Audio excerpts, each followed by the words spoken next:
Hello दोस्तों, exam study अड्डा YouTube channel में मैं अमिताभ स्वागत करता हूँ। दोस्तों, आज हम लोग बायोलॉजी का एक बहुत ही महत्वपूर्ण टॉपिक पढ़ने वाले हैं जिसका नाम है पोषण। न्यूट्रिशन के नाम से जाना जाता है, जिसका नाम है पोषण या न्यूट्रिशन को इंग्लिश में नाम से जाना जाता है। दोस्तों, हमारे शरीर में न्यूट्रिशन पोषक की क्यों आवश्यकता होती है? दोस्तों, हमारे शरीर के वृद्धि और विकास करने के लिए हमें पोषक की जरूरत होती है और साथ ही साथ पोषक हमारे शरीर की टूटी फूटी कोशिकाओं की मरम्मत करता है। पोषक का प्रमुख कार्य क्या होता है? हमारे शरीर की वृद्धि करता है और हमारे शरीर की जो क्षति होती है उसको भरने का काम पोषक का होता है। दोस्तों, जो पोषक होता है, पोषक हमें कहाँ से मिलता है? तो दोस्तों, पोषक हमें जो भी हम खाते हैं, भोज्य भोज्य पदार्थ, फूड जो भी लेते हैं, उन सभी चीजों से हमें पोषक मिलता है। दोस्तों, पोषक को 7 कैटेगरी में बांटा गया है। पोषक को कितने कैटेगरी में बांटा गया है? 7 कैटेगरी में बांटा गया है। दोस्तों, आइए देखते हैं 7 कैटेगरी कौन है। तो दोस्तों, सबसे पहला है कार्बोहाइड्रेट। सबसे पहला कैटेगरी कौन सा है? कार्बोहाइड्रेट है। और दूसरा है प्रोटीन, और तीसरा है वसा, और चौथा है जल। इसी तरह से पांचवा है खनिज तत्व तथा लवण, मिनरल्स एंड साल्ट। इसी तरह से आपका छठवा है विटामिन्स, विटामिन्स की भी जरूरत होती है। इसी तरह से फाइबर है, फाइबर की भी हमारे शरीर में जरूरत होती है। दोस्तों, ऊपर के जो आप 3 पोषक तत्वों को देख रहे हैं, जैसे आपका कार्बोहाइड्रेट हो गया, प्रोटीन हो गया, वसा हो गया, ये सबसे महत्वपूर्ण भाग होता है हमारे शरीर की वृद्धि और विकास करने के लिए। इन सभी चीजों की बहुत, यानी कि जल, इसमें वाटर भी है, यानी कि आपका प्रोटीन, कार्बोहाइड्रेट, प्रोटीन, वसा और जल, इन सभी चीजों को हमारे शरीर में बहुत ही महत्वपूर्ण योगदान होता है। इसलिए इसे दोस्तों कहा जाता है गुरु पोषक तत्वों के नाम से जाना जाता है। किस नाम से जाना जाता है? गुरु पोषक तत्वों के नाम से जाना जाता है। और इसे कार्बनिक ऑर्गेनिक मैटर भी कहा जाता है। और नीचे का जो है आपका खनिज तत्व हो गया, लवण हो गया, विटामिन हो गया, फाइबर हो गया, ये हमारे शरीर में बहुत कम मात्रा की आवश्यकता होती है। इसलिए इसे लघु अथवा सूक्ष्म पोषक तत्वों के नाम से जाना जाता है। तो इतना बात आपको क्लियर होगा। दोस्तों, अगर देखा जाए, कार्य के आधार पर पोषक तत्वों को 4 भागों में बांटा गया है। कार्य के आधार पर पोषक तत्वों को कितने भागों में बांटा गया है? 4 भागों में बांटा गया है। दोस्तों, वह 4 भाग कौन कौन से है? तो दोस्तों, पहला है ऊर्जा उत्पादन, यानी कि दोस्तों एनर्जी प्रोड्यूसर का काम करता है। यानी कि जो कार्बोहाइड्रेट और प्लस वसा, यानी कि हमारे शरीर में ऊर्जा का उत्पादन करने के लिए किन किन चीजों की जरूरत होती है? 2 होता है, कार्बोहाइड्रेट और जो वसा होता है, ये हमारे शरीर को ऊर्जा प्रदान करता है।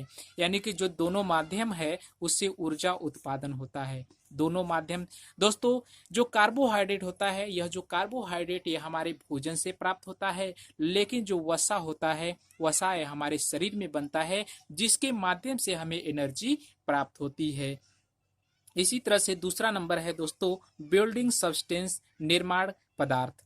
निर्माण पदार्थ है दोस्तों, जो निर्माण पदार्थ के रूप में प्रोटीन का काम करता है। यानी कि दोस्तों, जो प्रोटीन होता है, प्रोटीन का सबसे जो महत्वपूर्ण कार्य होता है, यह हमारे शरीर के निर्माणकारी, यानी कि बिल्डिंग सब्सटेंस का काम करता है। हमारे शरीर को निर्माण के कार्य करता है, उस कौन सा होता है? प्रोटीन होता है।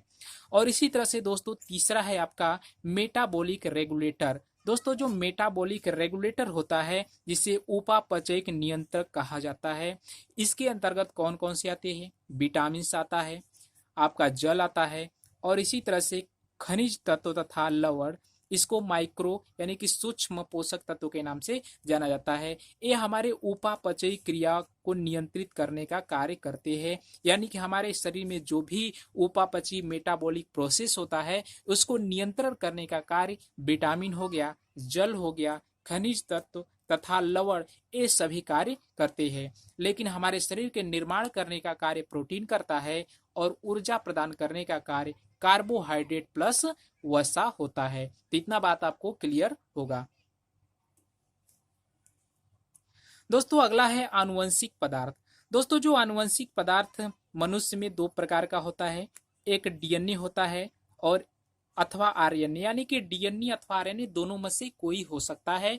डीएनए को कहा जाता है डीऑक्सी न्यूक्लिक अम्ल, और इसी तरह से आरएनए को कहा जाता है राइबोज न्यूक्लिक अम्ल। दोस्तों ये जो होता है ऐसा पदार्थ होता है जो हमारे लक्षण को एक पीढ़ी से दूसरे पीढ़ी तक भेजने का काम करता है। जैसे हम लोगों ने देखा था कि जैसा लक्षण पिता का होता है वैसा ही लक्षण पुत्र में आ जाता है। तो ये सब आपके आनुवंशिक पदार्थ के कारण होता है। और डीएनए का जो प्रमुख भाग होता है जो आनुवंशिक पदार्थ का काम करता है वह जीन होता है। उसका क्या नाम है दोस्तों? जीन होता है, जो एक शरीर से दूसरे शरीर में जाता है, जिसके कारण हमारे एक पीढ़ी से दूसरी पीढ़ी का लक्षण ट्रांसफर करने का काम होता है। तो इतना बात आपको क्लियर होगा। दोस्तों आइए पढ़ते हैं कार्बोहाइड्रेट के बारे में। दोस्तों जो कार्बोहाइड्रेट होता है एक प्रकार का पोषक तत्व होता है। दोस्तों कार्बोहाइड्रेट से हमें क्या प्राप्त होता है? एनर्जी प्राप्त होता है। क्या प्राप्त होता है? एनर्जी, जिससे ऊर्जा प्रदान होता है। इसके कारण हमारे शरीर में ऊर्जा प्रदान होता है। दोस्तों इसमें कार्बन भी पाया जाता है, हाइड्रोजन और ऑक्सीजन, यानी कि कार्बन, हाइड्रोजन और ऑक्सीजन 1:2:1 यानी कि 1:1 के रेशियो में पाया जाता है। यानी कि जो कार्बोहाइड्रेट होता है एक प्रकार का पोषक पदार्थ होता है। यह हमारे शरीर में एनर्जी प्रदान करता है। और इसका अगर अनुपात देखा जाए तो कार्बन, हाइड्रोजन और ऑक्सीजन 1:2:1 के अनुपात में पाया जाता है। जैसे हम लोगों ने ग्लूकोज को जानते हैं, जैसे C6H12O6 होता है। अगर इसका रेशियो हम बनाएंगे तो 6 दूना के 12, 6 में, यानी कि 1:2:1 के अनुपात में आता है। इस तरह से ग्लूकोज क्या होगा? एक कार्बोहाइड्रेट होगा। और इसी तरह से आपका शुगर है, यह भी आपका कार्बोहाइड्रेट के अंतर्गत आएगा। दोस्तों कार्बोहाइड्रेट दो तरह से उपस्थित होता है हमारे शरीर में। दो तरह से कार्बोहाइड्रेट उपस्थित होता है। दोस्तों पहला होता है घुलनशील, जिसे सोलुबल कहा जाता है, और दूसरा है इनसोलुबल, अघुलनशील पदार्थ। दोस्तों जो घुलनशील पदार्थ होता है, घुलनशील पदार्थ क्या होता है? ऐसा कार्बोहाइड्रेट जो जल में घुलनशील होता है, यानी कि जल में हम जब डालते हैं तो वह जल में घुल जाता है, उसे कहा जाता है घुलनशील कार्बोहाइड्रेट के नाम से जाना जाता है। जैसे आपका शर्करा है, शुगर है, यह एक प्रकार का क्या होता है? घुलनशील कार्बोहाइड्रेट के अंतर्गत आता है। और इसी तरह से अगर दोस्तों देखा जाए अघुलनशील कार्बोहाइड्रेट में, तो दोस्तों अघुलनशील कार्बोहाइड्रेट में जो जल में अघुलनशील होता है, अघुलनशील का मतलब होता है जो जल में नहीं घुलता है। जैसे आपका मंड, जिसे स्टार्च कहा जाता है, यह एक प्रकार का क्या होता है? अघुलनशील कार्बोहाइड्रेट होता है मंड। यानी कि घुलनशील में पूछा जाए तो आपका शर्करा होगा, और अघुलनशील में पूछा जाए तो आपका मंड होगा। तो इतना बात क्लियर होगा। दोस्तों आइए पढ़ते हैं कार्बोहाइड्रेट कितने प्रकार का होता है। तो दोस्तों कार्बोहाइड्रेट 3 प्रकार का होता है। पहला है मोनोसैकेराइड। दोस्तों कौन सा सैकेराइड है? मोनोसैकेराइड। फिर इसी तरह से होता है आपका डाइसैकेराइड, फिर पॉलीसैकेराइड। यानी कि 3 प्रकार के कार्बोहाइड्रेट के बारे में हम पढ़ेंगे। दोस्तों मोनोसैकेराइड, दोस्तों जो मोनोसैकेराइड होता है यह मोनोमर्स होता है, यानी कि यह एक प्रकार का क्या होता है? सरल होता है। यह रंगहीन होता है, यानी कि कलरलेस होता है, इसका कोई रंग नहीं होता है। दोस्तों मोनोसैकेराइड क्या होता है? यह एक प्रकार का सरल होता है और यह रंगहीन होता है। यह जल में क्या होता है? घुलनशील पोषक तत्व होता है। घुलनशील पोषक तत्व कार्बोहाइड्रेट होता है।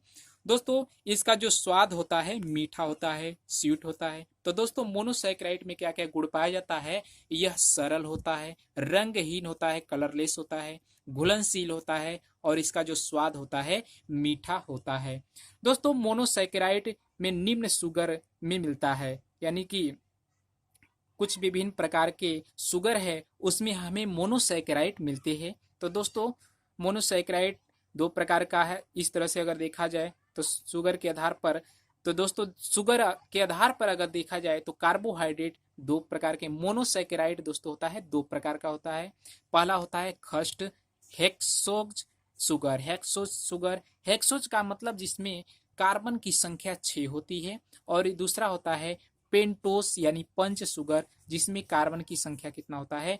5 होता है, उसे पेंटोज शुगर कहा जाता है। और इसी में कार्बन की संख्या 6 होती है, उसे हेक्सोज शुगर के नाम से जाना जाता है। दोस्तों अगर हेक्सोज शुगर की बात की जाए, से हिंदी में खस्ट शुगर के नाम से जाना जाता है। इसमें कौन कौन से पाया जाता है? ग्लूकोज पाया जाता है, फ्रक्टोज पाया जाता है, और ग्लैक्टोज पाया जाता है। यानी कि हेक्सोज शुगर में कौन कौन से है? ग्लूकोज हो गया, फ्रक्टोज हो गया, ग्लैक्टोस हो गया, यानी कि तीन ये आपका का मोनोसैकेराइड पाया जाता है। ग्लूकोज भी आपका मोनोसैकेराइड है, फैक्टोस भी मोनोसैकेराइड है और ग्लैक्टोस भी मोनोसैकेराइड है। दोस्तों याद रखिएगा, जो ग्लूकोज होता है इसमें डी ग्लूकोज की सबसे ज्यादा फेमस होता है, यानी कि डी ग्लूकोज की मात्रा सबसे ज्यादा पाई जाती है। किसमें पाई जाती है? ग्लूकोज में पाई जाती है। दोस्तों जो डी ग्लूकोज होता है, डी ग्लूकोज जो होता है इसे कोशिकीय ईंधन भी कहा जाता है। दोस्तों जैसा कि हम लोग जैसे मार्केट में जो खरीद के पाउडर के रूप में मिलता है ग्लूकोज, उसी को डी ग्लूकोज, यानी कि जैसे ही हम खाते हैं तो हमें एक प्रकार की अंदर से एनर्जी मिलती है, इसलिए इसे कोशिकीय ईंधन के नाम से जाना जाता है। और इसी तरह से दोस्तों अगर फ्रैक्टोज की बात की जाए तो फ्रैक्टोज क्या होता है? यह शहद में उपस्थित होता है। किसमें उपस्थित होता है? शहद में उपस्थित होता है। किसी फलों को मीठापन फ्रक्टोज के कारण होता है, यानी कि इसमें यह शहद में फ्रक्टोज पाया जाता है। लेकिन जैसा कि हम लोग जानते हैं कि जो भी फल मीठा होता है वह किसके कारण होता है? फ्रक्टोज के कारण होता है। और इसी तरह से अगर बात की जाए दोस्तों पेंटोस शुगर, पेंटोस शुगर का मतलब इसमें कार्बन की संख्या कितना होता है? 5 होता है, उसे पेंटोस शुगर कहा जाता है। दोस्तों पेंटोस शुगर भी दो प्रकार का होता है, राइबोज शुगर हो गया और डी ऑक्सी राइबोज शुगर। दोस्तों जो राइबोज शुगर होता है यह आरएनए बनाने का कार्य करता है, यानी कि राइबोज शुगर क्या होता है? यह आरएनए बनाने का काम करता है। और डी ऑक्सी राइबोज जो शुगर होता है यह डीएनए बनाने का काम करता है। और जो दोस्तों डीएनए होता है यह एक प्रकार का आनुवंशिक पदार्थ होता है।